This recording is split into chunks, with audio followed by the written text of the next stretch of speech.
Prezidium ULK na dnešnom rokovaní. Poprvé, ULK rešpektuje v plnej miere všetkých predstaviteľov a postavenia amatérskeho futbalu vo futbalovom hnutí. Po druhé, SFZ a ULK spoločne prehlasujú, že amatérsky futbal nedopláca na profesionálny futbal a celá činnosť ULK je hradená výlučne z prostriedkov členov ULK.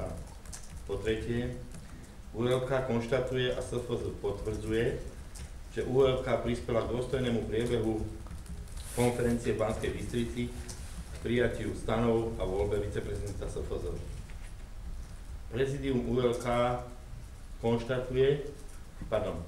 ULK vyjadruje plnú dôveru pre pána prezidenta, pána Titela a žiada prezidenta SFZ a výkonný výbor SFZ o vyriešenie vzniknutej situácie ohľadne riadne zvoleného člena výkonného výboru SFZ za ULK pána Titela v práci viceprezidenta SFZ pre profesionálny futbal. Ďakujem. Mal by som slovo takisto členovi výkonného výboru Slovenského